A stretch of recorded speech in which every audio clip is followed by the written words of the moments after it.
Well, hello there. How are you? Welcome to another Empowermentalist RLKemp show. The other day I was sharing with someone that I'm writing a book, and they asked, "What's the title of the book?" I said, "Really, right now I'm betwixt and between various titles, but the title that's standing out in my consciousness right now is called How to Control That Which Controls You." And it intrigued them. They liked it. And they said, "Expand on that." I said, "Oh, wonderful, thank you." I said, it has to do with controlling. We are controlled by many various things in our lives. First of all, the mind. The mind controls us, therefore we must control our minds. We must control the thoughts that comes into our mind that we think about, because what you think about, you will bring about. So we have to control our mind. The ancient writers told us many times that we must be able to be transformed by the power of the mind, by the power of your mind controls you. And the ancient writer tells us a long time ago that as a mind thinks, as a man thinks, as a woman thinks, as a mind thinks, so are they.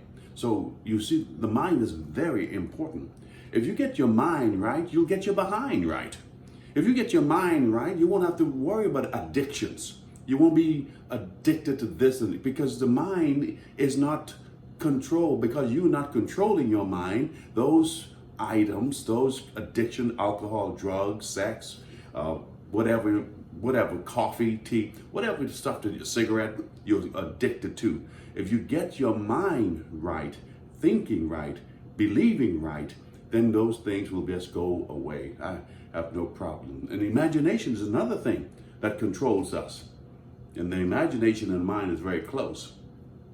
The imagination are the images that you have of yourself. How do you see you? How do you view you? What's your self-image? What's your self-concept? What do you believe about yourself? Image, imagination. As you imagine, so you will be. And so those are two things that I shared that controls you, that you need to control. Emotions. Oh boy. Emotions is another one of those things that controls us. But you've got to control your emotions. Yeah, we all can fly off the handle. We all can be very emotional, but you have to be in charge. You were created by the infinite to be in control. You were given the power to dominate. Nothing should dominate you. Drugs should not dominate you. Cocaine should not dominate. I've had so many friends back in the Bahamas who messed up with drugs. I was in drugs too. I did drugs. But there came a point in my life when I said, the hell with this. I don't need drugs. I get high on my own thoughts. I get high just enjoying who I am. So it's a decision that each of us make. Those things that controls me, I now control. I control myself. Get a hold of yourself. Control yourself, man. Control yourself, lady. You've heard that's been said as kids. Parents would say, control yourself. So I'm saying to you gently today, control yourself. This has been Empowermentalist RLKemp, thanking you and saying, it's been fun, but it's time to run.